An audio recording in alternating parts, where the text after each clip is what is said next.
Hi മക്കളെ, ഞാൻ ഇന്ന് വന്നിരിക്കുന്നത് നമ്മുടെ 10ാം ക്ലാസ്സിലത്തെ ബയോളജിയിലെ സോൾജേഴ്സ് ഓഫ് ഡിഫൻസ് എന്ന് പറയുന്ന പാഠഭാഗത്തിലെ ഇമ്പോർട്ടന്റ് ക്വസ്റ്റ്യൻസ് ആയിട്ടാണ്. നമുക്ക് എക്സാമിന് ചോദിക്കുന്ന ഏറ്റവും ഇമ്പോർട്ടന്റ് ആയിട്ടുള്ള ക്വസ്റ്റ്യൻസ് മാത്രമാണ് ഞാൻ ഇന്ന് സെലക്ട് ചെയ്തിരിക്കുന്നത് കേട്ടാ. അപ്പൊ നമുക്ക് വേഗം എന്ത് ചെയ്യാം, ക്വസ്റ്റ്യനിലേക്ക് പോകാം. ആദ്യത്തെ question, analyse the odd one and write the common features of others. നമുക്കറിയാം, നമുക്ക് ആ ക്വസ്റ്റ്യൻ പേപ്പർ കിട്ടുമ്പോൾ ആദ്യം നമുക്ക് എന്താണ് 1 മാർക്കിന്റെ ക്വസ്റ്റ്യൻസ് ഒക്കെ എന്താണ് കൂടുതലായിട്ട് ഇതുപോലെ ഓഡ് വൺ ഔട്ട് ഒറ്റപ്പെട്ടത് കണ്ടെത്തി മറ്റുള്ളവരുടെ പൊതുസവിശേഷത എഴുതാനായിരിക്കും ചോദിക്കുക. അതിൽ നിങ്ങൾ എല്ലാവരും ചെയ്യുന്ന എന്താണ്, ഒറ്റപ്പെട്ടത് കണ്ടെത്തി വെക്കാറുണ്ട്. പക്ഷെ പൊതുസവിശേഷത, അതായത് കോമൺ ഫീച്ചേഴ്സ് പൊതുവെ എന്താണ് ആരും എഴുതാതെ പോവാറുണ്ട്. പക്ഷെ ഒരിക്കലും നമ്മൾ അങ്ങനെ ചെയ്യാൻ പാടില്ല, എങ്കിൽ മാത്രമേ നമുക്ക് 1 മാർക്ക് കിട്ടുള്ളൂ കേട്ടോ. അപ്പൊ ഒറ്റപ്പെട്ടത് കണ്ടെത്താനാണ് പറഞ്ഞിരിക്കുന്നത്. നമുക്ക് നോക്കാം. ആദ്യം നമ്മൾ എന്ത് ചെയ്യാം, ക്വസ്റ്റ്യൻസ് നന്നായിട്ട് വായിച്ചതിന് ശേഷം ഉത്തരം എഴുതുക കേട്ടോ. നോക്കിയേ, the disinfectants present in the sweat destroy the germs. വിയർപ്പിലെ അണുനാശിനികൾ രോഗാണുക്കളെ നശിപ്പിക്കുന്നു. രണ്ടാമത്തെ എന്താ പറഞ്ഞിരിക്കുന്നത്, ഇയർ വാക്സ് ഡിസ്ട്രോയ് ജേംസ്. ചെവിയിലെ മെഴുക്ക് രോഗാണുക്കളെ നശിപ്പിക്കുന്നു. മൂന്നാമത്തത്, neutrophil engulf and destroy germs. Neutrophil രോഗാണുക്കളെ നശിപ്പിക്കുന്നു. Last, lysozyme in the saliva destroy germs. ഉമിനീരിലെ ലൈസോസൈം രോഗാണുക്കളെ നശിപ്പിക്കുന്നു. നമ്മൾ ഇങ്ങനെ കാണുമ്പോൾ നമുക്ക് എന്താണ്, ഇതിൽ എന്താണ് ഓട് വൺ, എന്താണ് ഒറ്റപ്പെട്ടതെന്നൊക്കെ ഒരു ചോദ്യം വരൂലേ. കാരണം എല്ലാരും എന്ത് ചെയ്യുന്നുണ്ട്, രോഗാണുക്കളെ നശിപ്പിക്കുന്നുണ്ട്. പക്ഷെ നമ്മൾ എന്ത് ചെയ്യാം, നന്നായിട്ട് ശ്രദ്ധിച്ച് വേണം അത് വായിക്കാനായിട്ട്. ഇവിടെ ഒരാൾ മാത്രം ഒറ്റപ്പെട്ട് കിടക്കുന്നുണ്ട്. ഏതായിരിക്കണം അത്? അതായത് സി ഓപ്ഷൻ, അതായത് neutrophil engulf and destroy germs. Neutrophil രോഗാണുക്കളെ നശിപ്പിക്കുന്നു. എന്തുകൊണ്ടാണ്? അപ്പൊ നമ്മൾ എന്ത് ചെയ്ത് ഒരു ക്വസ്റ്റ്യൻ ആൻസർ കിട്ടി, നമുക്ക് ഒറ്റപ്പെട്ടത് കണ്ടെത്തി. എന്താണ് ഇതിന്റെ ബാക്കിയുള്ളതിന്റെ പൊതുസവിശേഷത എഴുതണം അല്ലെ. എന്തായിരിക്കും പെക്യുലാരിറ്റീസ്, എന്തായിരിക്കും? കാരണം ബാക്കിയുള്ളവർ നശിപ്പിക്കുന്നുണ്ട്, പക്ഷേ അവരെന്താണ്, ഫസ്റ്റ് ലെവൽ ഡിഫൻസ് ആണ്. അതേഴ്സ് ആർ, നമ്മൾ എന്ത് ചെയ്യണം, others are first level defence. First level defence, അതായത് മറ്റുള്ളവ ആദ്യഘട്ട പ്രതിരോധമാണ്. മറ്റുള്ളവ ആദ്യഘട്ട പ്രതിരോധം. ആദ്യഘട്ട പ്രതിരോധമാണ്. ഇതാണ് എന്തെന്ന് പറയണത്, അതിന്റെ പൊതു സവിശേഷത എന്ന് ചോദിച്ചാൽ. മനസ്സിലായില്ല? അപ്പൊ ന്യൂട്രോഫിൽ എൻഗൾഫ്, കാരണം എന്താന്ന് വെച്ചിട്ടുണ്ടെങ്കിൽ ആദ്യം നമ്മുടെ ശരീരത്തെ രോഗാണുക്കളിൽ നിന്ന് സംരക്ഷിക്കുന്നവയാണ് ഏതൊക്കെ, നമ്മുടെ വിയർപ്പായാലും അതേപോലെ തന്നെ കർണമെഴുക്, ഇയർ വാക്സ്, ലൈസോസൈം, സലൈവയിലുള്ള ലൈസോസൈം ഒക്കെ എന്താണ്, നമ്മുടെ ആദ്യഘട്ടമാണ്. ഇനി ശരീരത്തിന്റെ ഉള്ളിലേക്ക് കടന്നതിന് ശേഷം നശിപ്പിക്കുന്നവയാണ് ഏതെന്ന് പറയുന്നത്, നമ്മുടെ ന്യൂട്രോഫിലൊക്കെ അല്ലെ. അപ്പൊ അതുകൊണ്ട് ബാക്കിയുള്ളവയൊക്കെ എന്താണ്, ആദ്യഘട്ടമാണ്, ഫസ്റ്റ് ലെവൽ ഡിഫൻസ് ആണ്. പിന്നീടാണ് ഉള്ളിലേക്ക് കടന്നതിന് ശേഷം നശിപ്പിക്കുന്നതാണ് നമ്മൾ എന്തെന്ന് പറയാ, സെക്കൻഡ് ലെവൽ ഡിഫൻസ് എന്ന് പറയുന്നത്, 2ാം ഘട്ടം എന്ന് പറയുന്നത് കേട്ടോ. അപ്പൊ അതാണ് ക്വസ്റ്റ്യൻ. നന്നായിട്ട് ശ്രദ്ധിച്ച് വേണം എന്ത് ചെയ്യാൻ, ക്വസ്റ്റ്യൻസിനൊക്കെ ആൻസർ ചെയ്യാനായിട്ട്. അടുത്തത്, complete the flow chart of different white blood cells and their functions. നമുക്കറിയാം WBCC ആണ് തന്നിരിക്കുന്നത് അല്ലെ. അതിന്റെ ഫങ്ഷൻസിന് എന്ത് ചെയ്യാനാണ്, ഫില്ല് ചെയ്യാനാണ് പറഞ്ഞിരിക്കുന്നത്. 5 തരത്തിലുള്ള വൈറ്റ് ബ്ലഡ് സെൽസ് ഉണ്ട്. ഏതൊക്കെയാണ്? ശ്വേതരക്താണുക്കൾ ഏതൊക്കെയാണ്? നമ്മുടെ neutrophil, monocyte, eosinophil, basophil, lymphocyte. അങ്ങനെ 5 തരത്തിലുള്ള ശ്വേതരക്താണുക്കളാണ് ഉള്ളത്. ഇനി നോക്കാം നമുക്ക് അല്ലെ, ഓരോന്ന് നോക്കാം കേട്ടോ. എന്താണ് പറഞ്ഞിരിക്കുന്നത്? വൈറ്റ് ബ്ലഡ് സെൽസിനെയാണ് ഓരോന്നിനെ തന്നിരിക്കുന്നത്. നോക്കിയാൽ ഈസിനോഫിൽ തന്നിട്ടുണ്ട്. ഈസിനോഫിൽസിന്റെ ഫങ്ഷൻ എന്താണ്? ഈസിനോഫിലിന്റെ ഫങ്ഷൻ എന്തായിരിക്കാം? ഈസിനോഫിൽ ചെയ്യുന്നത് കെമിക്കൽസ് ഉണ്ടാക്കുന്നതാണ് അല്ലെ. Produce chemicals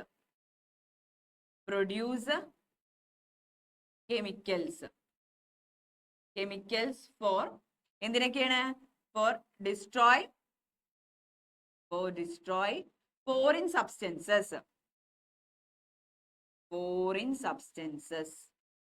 foreign substances. അതിന് മാത്രമാണോ? വേറൊരു കാര്യത്തിനും കൂടി ഉണ്ടായിരുന്നല്ല, inflammatory response also. And inflammatory response. അതായത് നമ്മുടെ ഈസിനോഫിൽ എന്ത് ചെയ്യുന്നുണ്ട്? ഒരു WBC ആണ് ഇതെന്ന് പറയുന്നത് ഈസിനോഫിൽ അല്ലെ. ഈസിനോഫില് എന്തൊക്കെ ചെയ്യുന്നുണ്ട്? രാസവസ്തുക്കൾ നിർമ്മിക്കുന്നു അല്ലെ. നമ്മുടെ ഫോറിൻ സബ്സ്റ്റൻസ്, അതായത് അന്യവസ്തുക്കളെ നശിപ്പിക്കാനായിട്ടുള്ള രാസവസ്തുക്കൾ എന്ത് ചെയ്യുന്നുണ്ട്? നിർമ്മിക്കുന്നുണ്ട്. അതുകൂടാതെ തന്നെ വീങ്ങൽ പ്രതികരണത്തിന് ആവശ്യമായിട്ടുള്ള രാസവസ്തുക്കളും ആര് നിർമ്മിക്കുന്നുണ്ട്? നമ്മുടെ ഈസിനോഫില് നിർമ്മിക്കുന്നുണ്ട്. അതാണ് ഈസിനോഫിലിന്റെ ഫംഗ്ഷൻ എഴുതേണ്ടത്. ഇനി അടുത്തത് എന്താണ് പറഞ്ഞിരിക്കുന്നത്? Engulf and destroy germs. രോഗാണുക്കളെ വിഴുങ്ങി നശിപ്പിക്കുന്നു. വിഴുങ്ങി നശിപ്പിക്കുന്നത് ഏതാണെന്നാണ്? വിഴുങ്ങി നശിപ്പിക്കുന്നത് രണ്ടെണ്ണം ഉണ്ട്. ഏതൊക്കെയാണ്? ഒന്ന് മോണോസൈറ്റും ഒന്ന് എന്താണ്? ന്യൂട്രോഫിലുമാണ്. അപ്പൊ നമ്മൾ എന്തേ ക്വസ്റ്റ്യൻ നന്നായിട്ട് ശ്രദ്ധിക്കുക കേട്ടോ, എല്ലാം നോക്കാം. ഇവിടെ നോക്കിയേ, ഇവിടെ നമുക്ക് എവിടെ ന്യൂട്രോഫില് തന്നിട്ടുണ്ട്. ന്യൂട്രോഫിൽ തന്നിട്ടുണ്ട്, അതിന്റെ ഫംഗ്ഷൻ എഴുതാൻ പറഞ്ഞിട്ടുണ്ട്. അപ്പൊ ഇവിടെ നമുക്ക് ന്യൂട്രോഫിൽ എഴുതാൻ പറ്റുമോ? ഇല്ല, ന്യൂട്രോഫിൽ എഴുതരുത്. മറ്റേത് എഴുതണം. ഏതായിരുന്നത്? മോണോസൈറ്റ്. ഇവിടെ എന്ത് എഴുതണം? നമ്മള് മോണോസൈറ്റ് എന്നാണ് എഴുതേണ്ടത്. മോണോസൈറ്റ്. അടുത്തത് ലിംഫോസൈറ്റ്. ലിംഫോസൈറ്റിന് മാത്രം ഒരു പ്രത്യേക ഫംഗ്ഷൻ ഉണ്ട് അല്ലെ.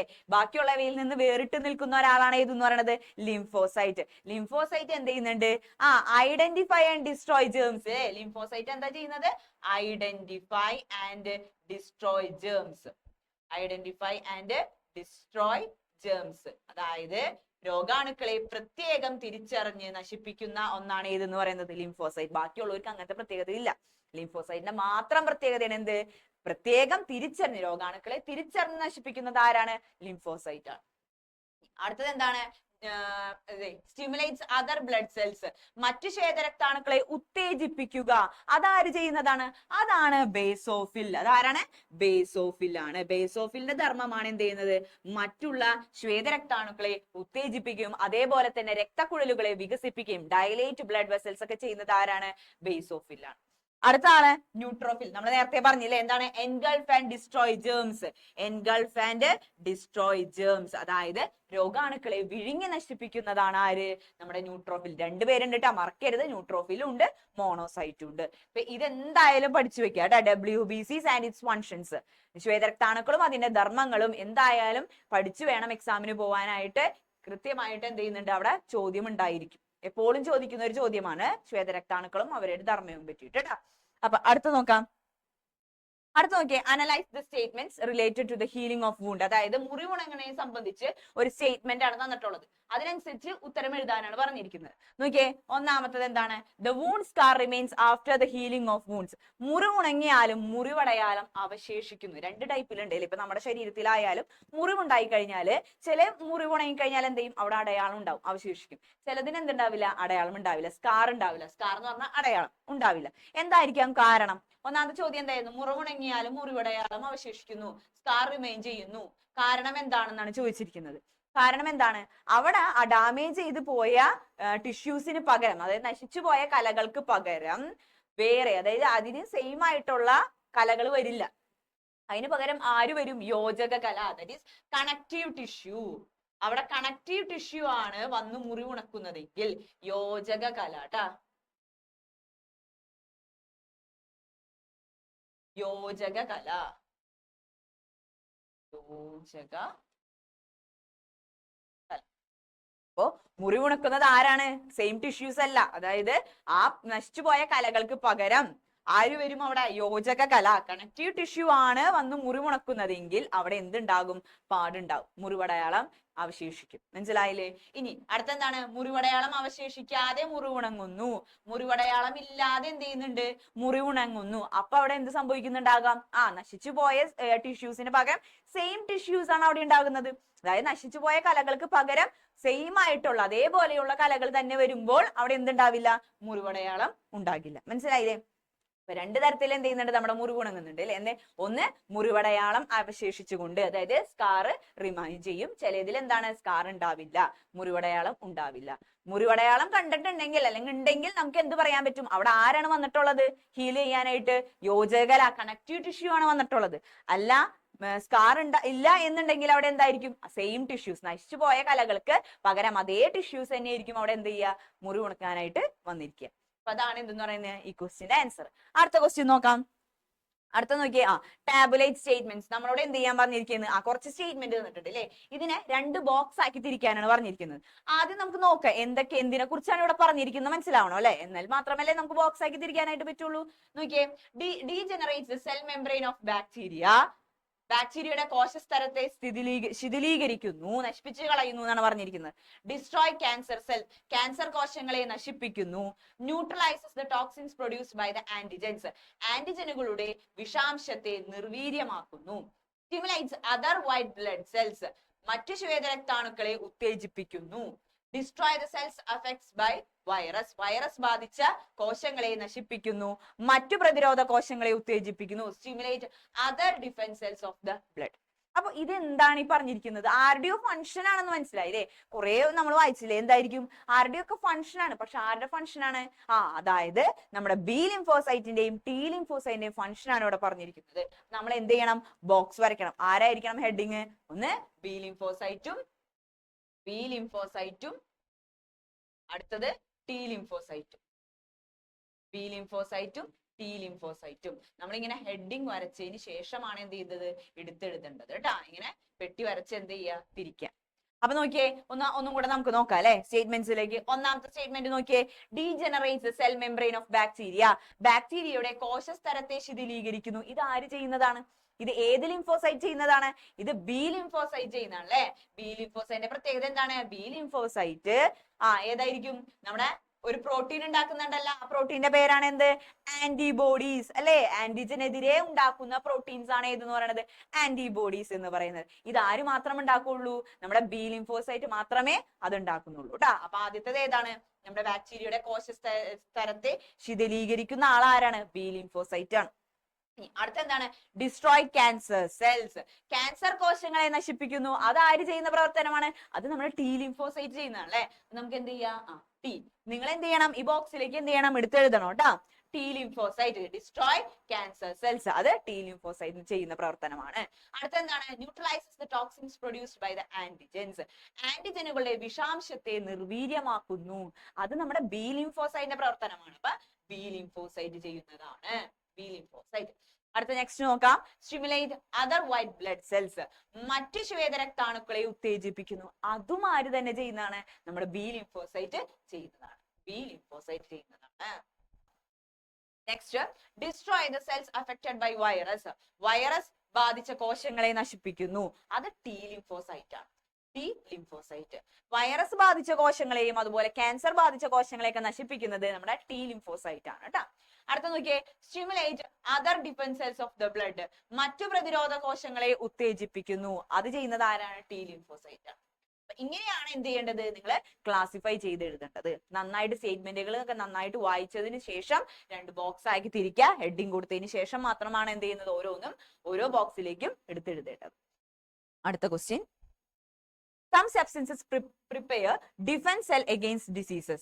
ചില വസ്തുക്കൾ രോഗങ്ങൾക്കെതിരെ പ്രതിരോധ കോശങ്ങളെ സജ്ജമാക്കുന്നു എന്നൊരു സ്റ്റേറ്റ്മെന്റ് ആണ് തന്നിരിക്കുന്നത്. നമ്മളോട് ചോദിച്ചിരിക്കുന്നത് എന്താണ്, name the process indicated above, മുകളിൽ സൂചിപ്പിച്ച പ്രക്രിയ ഏത് പേരിൽ അറിയപ്പെടുന്നു.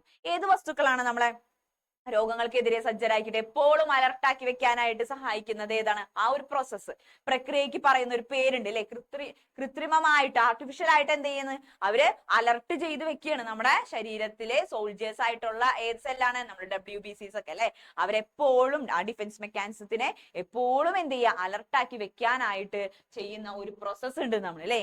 അതിന്റെ പേരെന്താണ്, ആ പ്രോസസ്സിന്റെ പേരാണ് ഇമ്മ്യൂണൈസേഷൻ എന്ന് പറയുന്നത്. ഇമ്മ്യൂണൈസേഷൻ, മലയാളത്തിൽ അതിനെ എന്തെന്ന് പറയും, പ്രതിരോധവൽക്കരണം എന്നാണ് പറയുന്നത്. അതാണ് പ്രതിരോധവൽക്കരണം,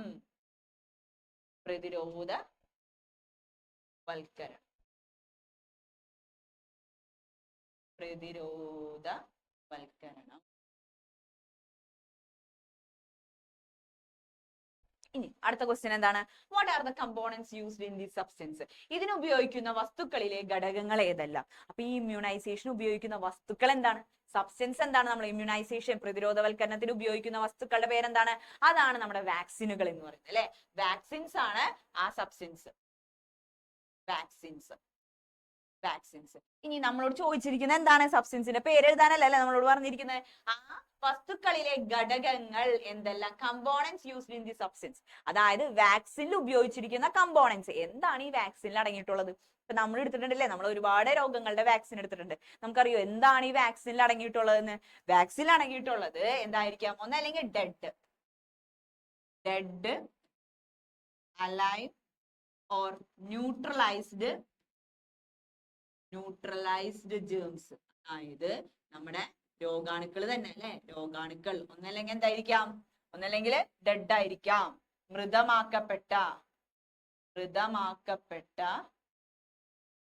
അല്ലെങ്കിൽ ജീവനുള്ളത്,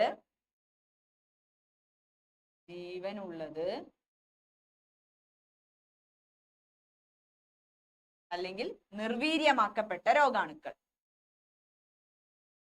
നിർവീര്യമാക്കപ്പെട്ട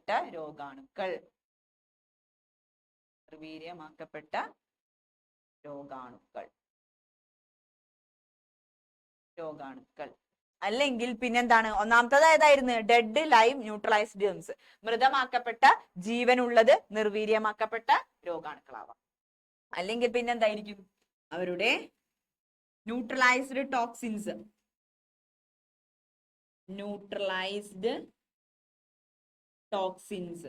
അതായത് നിർവീര്യമാക്കപ്പെട്ട വിഷവസ്തുക്കൾ.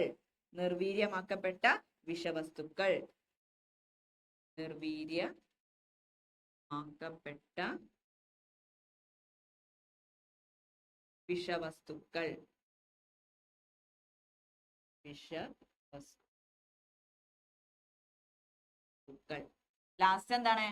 അതിന്റെ സെല്ലുലാർ പാർട്സ് ആവാം. ചിലപ്പോ എന്താ? കോശാംഗങ്ങളാവാം. ജേംസിന്റെ എന്താണ്? Cellular parts of germs, pathogens, കോശാംഗങ്ങൾ. ഇതിലേതെങ്കിലും ആകാം നമ്മുടെ വാക്സിനിലെ ഘടകങ്ങൾ. നമ്മൾ വാക്സിൻ എന്ന് പറഞ്ഞ് കുത്തിവെക്കുന്നത് എന്താണ്? ഈ പറഞ്ഞ സാധനങ്ങൾ തന്നെയാണ്. ഏത് രോഗമാണോ ഓ രോഗത്തിന്റെ ഒന്നല്ലെങ്കിൽ ജീവനുള്ളതോ അല്ലെങ്കിൽ ഡെഡ് ആയിട്ടുള്ളതോ, മൃതമാക്കപ്പെട്ടതോ നിർവീര്യമാക്കപ്പെട്ട രോഗാണുക്കളാവാം. ചിലപ്പോൾ അതിന്റെ കോശഭാഗങ്ങൾ, ശരീരത്തിന്റെ പാർട്സ് ആവാം. അല്ലെങ്കിൽ നിർവീര്യമാക്കപ്പെട്ട വിഷവസ്തുക്കൾ, അതിന്റെ തന്നെ ന്യൂട്രലൈസ്ഡ് ആയിട്ടുള്ള ടോക്സിൻ, അതായത് ഇനാക്റ്റീവ് ഫോമിലുള്ള ടോക്സിൻസ്, വിഷവസ്തുക്കളാവാം. നമ്മൾ എന്ത് ചെയ്യുന്നത്? വാക്സിൻ എന്ന് പറഞ്ഞ് നമ്മൾ ശരീരത്തിലേക്ക് എടുക്കും. ഇതാണ് നമ്മുടെ വാക്സിനിലെ ഘടകങ്ങൾ. കമ്പോണൻസ് ചോദിച്ചാൽ ഇമ്പോർട്ടന്റ് ആണ്. എക്സാമിന് ചോദിക്കാറുണ്ട്, എപ്പോഴും ചോദിക്കുന്ന ഒരു ക്വസ്റ്റ്യൻ ആണ് ഈ വാക്സിൻസിനെ സംബന്ധിച്ച്. അടുത്ത ക്വസ്റ്റ്യൻ ആണ്, information obtain from A blood group detection camp is given below. നമുക്ക് എന്ത് ചെയ്യുന്നത്? രക്തഗ്രൂപ്പ് നിർണയ ക്യാമ്പിൽ നിന്ന് ലഭിച്ച വിവരങ്ങളാണ് താഴെ തന്നിരിക്കുന്നത്. അത് വിശകലനം ചെയ്തിട്ട് എന്ത് ചെയ്യാനാണ് പറഞ്ഞിരിക്കുന്നത്? ആൻസർ എഴുതാനാണ് പറഞ്ഞിരിക്കുന്നത്. നോക്കിയേ, ആന്റിജൻ RH ആണ്. ആന്റിജൻ RH എന്ന് പറഞ്ഞ ആന്റിജൻ ആണ് ഉള്ളത്.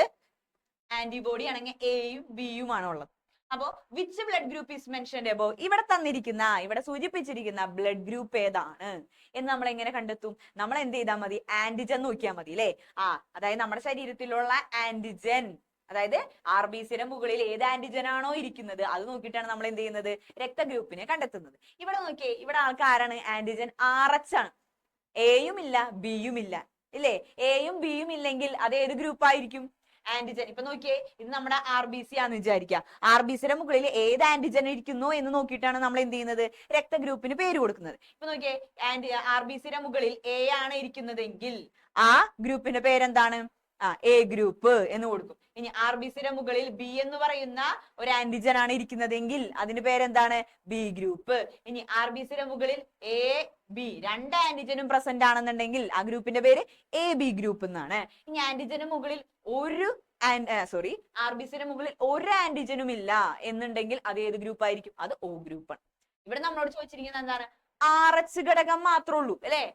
ഇവിടെ എന്താണ്? RH ഘടകം മാത്രമേ ഉള്ളൂ, വേറെ ആന്റിജൻ ഇല്ല. Aയും ഇല്ല, Bയും ഇല്ല. Aയും Bയും ഇല്ലെങ്കിൽ അത് ഏത് ഗ്രൂപ്പ് ആയിരിക്കും? O ആയിരിക്കും. ഇനി പോസിറ്റീവ് ആണോ നെഗറ്റീവ് ആണോ നമുക്ക് എങ്ങനെ കണ്ടുപിടിക്കാൻ പറ്റും? ഈ RH ഘടകം ഉണ്ടെങ്കിൽ അല്ലെങ്കിൽ ഡി ആന്റിജൻ ഉണ്ടെങ്കിൽ അവിടെ എന്താണ്? പോസിറ്റീവ്. ഇല്ലാന്നുണ്ടെങ്കിൽ അത് എന്തായിരിക്കും? നെഗറ്റീവ് ആയിരിക്കും. അപ്പൊ ഇവിടെ നോക്കിയേ, Aയും B ഇല്ല. അപ്പൊ നമുക്ക് എന്ത് മനസ്സിലായി? ഗ്രൂപ്പ് O ആണെന്ന് മനസ്സിലായി. ഇനി പോസിറ്റീവ് നെഗറ്റീവ് ആണോ എന്ന് നമുക്ക് എങ്ങനെ മനസ്സിലാക്കണം? നമ്മള് നോക്കുക, RH ഉണ്ട് ഇല്ല ഇവിടെ. അപ്പൊ അതെന്തായിരിക്കും? O positive. അപ്പൊ ഇതേതാണ്? O പോസിറ്റീവ് ആണ് കേട്ടോ. ഏത് ഗ്രൂപ്പാണത്? O പോസിറ്റീവ് ആണ്. ഇനി രക്തഗ്രൂപ്പിനെ പോസിറ്റീവ് എന്നും നെഗറ്റീവ് എന്നും തരംതിരിക്കുന്നതിന്റെ അടിസ്ഥാനം. എന്തിന്റെ ബേസിസിലാണ് പോസിറ്റീവ് നെഗറ്റീവ് ആണെന്ന് പറയുന്നത്? RBCയുടെ മുകളിൽ ഉപരിതലത്തിൽ അരുണ രക്താണുവിന്റെ ഉപരിതലത്തിൽ RH ഘടകം ഉണ്ടെങ്കിൽ അഥവാ D ആന്റിജൻ ഉണ്ടെങ്കിൽ അതെന്താണ്? പോസിറ്റീവും, ഇല്ലെങ്കിൽ നെഗറ്റീവുമാണ്. മനസ്സിലായില്ലേ? ഇനി അടുത്തത്, why is it necessary to check blood group during transfusion? Question ഒന്നാക്കണേ. ട്രാൻസ്ഫ്യൂഷൻ അതായത് രക്തം കൊടുക്കുന്ന സമയത്ത്, രക്തനിവേശന സമയത്ത് രക്തഗ്രൂപ്പ് നോക്കേണ്ടതിന്റെ ആവശ്യകത ഇല്ലേ? നമ്മൾ ഒരാൾക്ക് രക്തം കൊടുക്കുമ്പോൾ നമ്മൾ എന്ത് ചെയ്യുന്നുണ്ട്? ഗ്രൂപ്പ് നോക്കൂലേ, സെയിം ആണോ എന്നൊക്കെ നോക്കും. അല്ലാതെ നമ്മൾ നേരിട്ട് നോക്കാതെ കൊടുക്കോ? ഇല്ല. എന്തുകൊണ്ട് അങ്ങനെ കൊടുക്കുന്നില്ല? അതിന് കാരണം എന്താ? അൺമാച്ചിങ് ബ്ലഡ് കൊടുക്കുകയാണെങ്കിൽ, അതായത് നമ്മള് സാമ്യമല്ലാത്ത ബ്ലഡ് ഗ്രൂപ്പുമായിട്ട് ഉള്ളൊരു രക്തം കൊടുക്കുകയാണെങ്കിൽ അവിടെ എന്ത് സംഭവിക്കും? കൊടുക്കുന്ന ആളുടെ ഡോണേഴ്സ്, ദാതാവിന്റെ ആന്റിജനും, ശ്രദ്ധിക്കുക അങ്ങനെ തന്നെ പറയണോട്ടാ, ഡോണേഴ്സ് ദാതാവ്, ദാതാവിന്റെ ആന്റിജനും റെസിപ്പിയന്റ് സ്വീകർത്താവ്, റെസിപ്പിയന്റ് അതായത് സ്വീകർത്താവിന്റെ ആന്റിബോഡിയും തമ്മിൽ എന്ത് ചെയ്യും? പ്രതിപ്രവർത്തിച്ച്, അതായത് ഇത് രണ്ടും കൂടെ എന്ത് ചെയ്യും? പ്രവർത്തിച്ചിട്ട് എന്ത് ഫോം ചെയ്യും? രക്തക്കട്ട, ബ്ലഡ് ക്ലോട്ട് ഫോം ചെയ്യും. മനസ്സിലായില്ലേ? അതുകൊണ്ടാണ് എപ്പോഴും നമ്മളെ എന്ത് ചെയ്യാം? മാച്ചിങ് ബ്ലഡ് ഗ്രൂപ്പ് മാത്രമേ എന്ത് ചെയ്യാൻ പാടുള്ളൂ? ഡൊണേറ്റ് ചെയ്യാൻ പാടുള്ളൂ, അതായത് ട്രാൻസ്ഫ്യൂസ് ചെയ്യാൻ പാടുള്ളൂ. രക്തനിവേശനം, ഒരാളിൽ നിന്ന് മറ്റൊരാള് രക്തം മേടിക്കണം എന്നുണ്ടെങ്കിൽ എന്തായിരിക്കണം? മാച്ചിങ് ആയിട്ടുള്ള ബ്ലഡ് ഗ്രൂപ്പ് തന്നെ എന്ത് ചെയ്യണം? മേടിക്കണം. അൺമാച്ചിങ് ബ്ലഡ് ഗ്രൂപ്പ് ആയി കഴിഞ്ഞാൽ എന്ത് സംഭവിക്കും? ഡോണേഴ്സിന്റെ, അതായത് ദാതാവിന്റെ ആന്റിജനും സ്വീകർത്താവിന്റെ റെസിപ്പിയന്റിന്റെ ആന്റിബോഡിയും തമ്മിൽ എന്ത് ചെയ്യും? പ്രതിപ്രവർത്തിച്ച് റിയാക്ട് ചെയ്ത് എന്ത് ഫോം ചെയ്യും? ബ്ലഡ് ക്ലോട്ട്, രക്തക്കട്ട രൂപീകരിക്കും. അല്ലെ? അപ്പൊ ഇങ്ങനെ അതുകൊണ്ടാണ് എപ്പോഴും എന്ത് ചെയ്യണം? മാച്ചിങ് ബ്ലഡ് ഗ്രൂപ്പ് കൊടുക്കണം എന്ന് പറയും. മനസ്സിലായില്ലേ? അപ്പൊ അടുത്ത ക്വസ്റ്റ്യനിലേക്ക് പോകാം. അടുത്ത എന്താണ്? അതെ, അടുത്തൊരു ഇമ്പോർട്ടന്റ് ആണ്, എക്സാമിന് എപ്പോഴും ചോദിക്കുന്നതാണ്. കംപ്ലീറ്റ് ഇല്ലൂസ്ട്രേഷൻ. നമുക്ക് ഒരു ഇല്ലൂസ്ട്രേഷൻ തന്നിട്ടുണ്ട്. ഇത് ആരുടെയാണ്? ഡിഫൻസ് മെക്കാനിസം ഇൻ പ്ലാന്റ്സ് അല്ലെ? നമ്മുടെ സസ്യങ്ങളിലെ പ്രതിരോധ കോശങ്ങളിലെ പ്രതിരോധ മാർഗങ്ങളാണ് നമുക്ക് തന്നിട്ടുള്ളത്. ഒന്ന് നോക്കിയേ, എന്താണ്? കുറച്ച് സാധനങ്ങൾ തന്നിട്ടുണ്ട്. പ്രൊട്ടക്ട്സ് ദ സെൽസ് ഇൻസൈഡ്, ഉള്ളിലെ കോശങ്ങളെ സംരക്ഷിക്കുന്നു. ഉള്ളിലെ കോശങ്ങളെ സംരക്ഷിക്കുന്നത് ആരാണ്? നേരിട്ടുള്ള രോഗാണുക്കളുടെ നേരിട്ടുള്ള സമ്പർക്കത്തിൽ നിന്ന് ഉള്ളിലെ കോശങ്ങളെ, സെൽസിനെ സംരക്ഷിക്കുന്നത് ആരാണ്? നമ്മുടെ ഏതായിരുന്നു? നമ്മുടെ പുറംതൊലിയാണ് അല്ലെ? അതായത് ബാർക്ക് എന്ന് പറയാം നമുക്ക് അല്ലെ? പുറംതൊലി നമ്മുടെ സ്കിൻ ചെയ്യുന്ന പോലെ അല്ലെ? നമ്മുടെ സ്കിൻ ചെയ്യുന്ന ഫംഗ്ഷൻ തന്നെയാണ് ആര് ചെയ്യുന്നത്? പ്ലാന്റ്സിന്റെ പുറംതൊലി, അതായത് ബാർക്ക് ചെയ്യുന്നത്. ഇനി അടുത്ത നോക്കിയേ, അടുത്തതാണ് ക്യൂട്ടിക്കിൾ. ക്യൂട്ടിക്കിൾ എന്ന് പറഞ്ഞിട്ടുണ്ടെങ്കിൽ അതും എന്ത് തന്നെയാണ്? പ്രിവെൻഷൻ തന്നെയാണ്. എന്തിലൂടെയുള്ളത്? ഇലകളിലൂടെയുള്ള രോഗാണുപ്രവേശനം. രോഗാണുപ്രവേശനം തടയുന്നതാണ് ആര്? ക്യൂട്ടിക്കിൾ. ഇലകളിലൂടെയുള്ള രോഗാണുപ്രവേശനം തടയുന്നു. Prevent the entry of germs through leaves. ലീവ്സിലൂടെയുള്ള ജേംസിന്റെ എൻട്രി തടയുന്നവരാണ് ആരെന്ന് പറയുന്നത്? നമ്മുടെ ക്യൂട്ടിക്കിൾ എന്ന് പറയുന്നത്. ഇനി അടുത്തത് എന്താണ്? Act as a protective shield, പ്രതിരോധ കവചമായി പ്രവർത്തിക്കുന്നു. ഏതാണ് ഈ പ്രതിരോധ കവചം എന്ന് പറയുന്നത്? അത് നമ്മുടെ സെൽ വാൾ. ഏതാണ്? സെൽ വാളാണ്. പ്രതിരോധ കവചം, സെൽ വാൾ, അതായത് കോശഭിത്തിയാണ് എന്ത് ചെയ്യുന്നത്? പ്രതിരോധ കവചമായിട്ട് പ്രവർത്തിക്കുന്നത്. ഇനി അടുത്തെന്താണ്? അടുത്ത നമുക്ക് തന്നിട്ടില്ല, നമുക്കറിയാം. പിന്നെ ബാക്കിയുള്ളത് ആകെ ഒരേ ഒരാളുള്ളൂ. ഇവിടെ മലയാളത്തിൽ തന്നിട്ടുണ്ട് അല്ലെ? ഇംഗ്ലീഷിൽ കാലോസ് എന്താണ്? കാലോസ് നമ്മുടെ കോശഭിത്തി കടന്നെത്തുന്ന രോഗാണുക്കളെ കോശസ്തരത്തിനുള്ളിലേക്ക് കടക്കുന്നത് തടയുന്ന ആളാണ് ആരെന്ന് പറയുന്നത്? കാലോസ് എന്ന് പറയുന്നത്.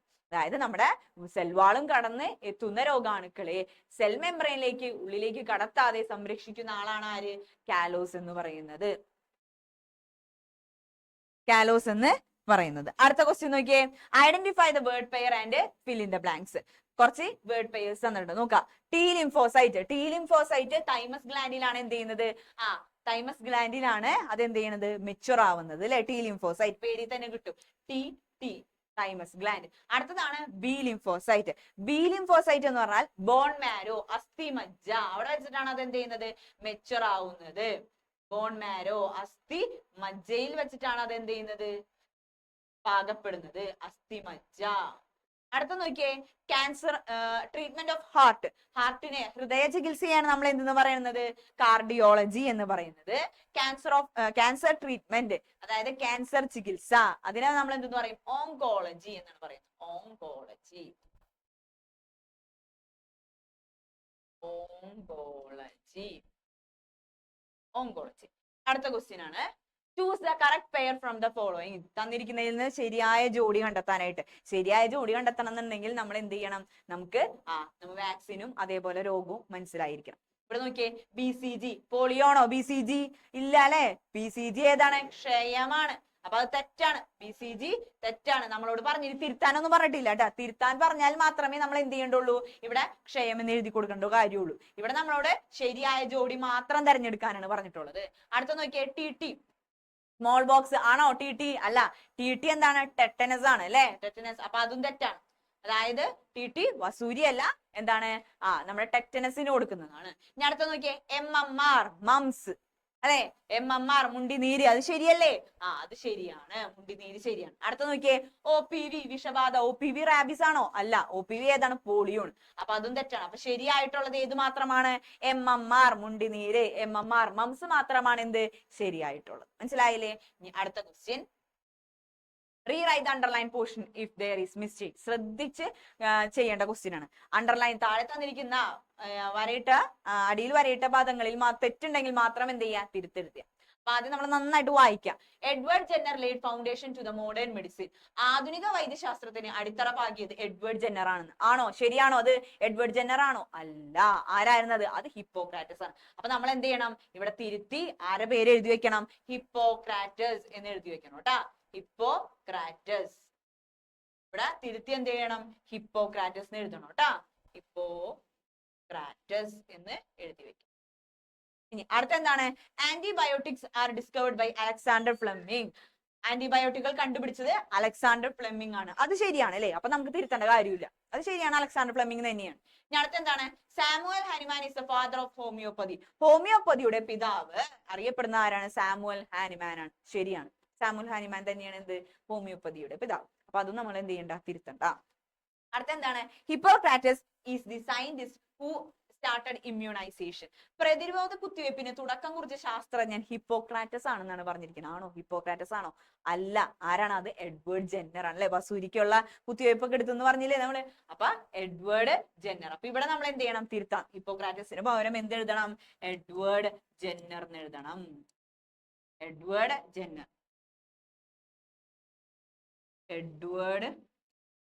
Edward Jenner. Edward Jenner. മനസ്സിലായില്ലേ? അപ്പൊ ഇങ്ങനെയുള്ള ക്വസ്റ്റ്യൻസ് എന്ത് ചെയ്യാ, നന്നായിട്ട് വായിച്ചതിന് ശേഷം മാത്രം എന്ത് ചെയ്യാ, തിരുത്തി എഴുതാ കേട്ടാ. ഇനി അടുത്ത ക്വസ്റ്റ്യൻ നോക്കാം. അടുത്തത് നമ്മൾ എന്ത് ചെയ്യാണ്, അടുത്ത ക്വസ്റ്റ്യൻ കഴിഞ്ഞിട്ടാ. ഇത്രയേ ഉള്ളൂ നമ്മളെ എഡ്വേർഡ് ജെന്നർ വരെ ഉള്ളൂ നമ്മളെ ക്വസ്റ്റ്യൻസ്. നമ്മൾ എന്ത് ചെയ്യാ, ചെറിയ ഷോർട്ട് ആയിട്ടുള്ള എന്താണ് വീഡിയോ എടുത്തിട്ടുള്ളത്. കാരണം കുറേ നമുക്കായിട്ട് നമ്മൾ എന്ത് ചെയ്യില്ല, ശ്രദ്ധിക്കില്ല അല്ലെ.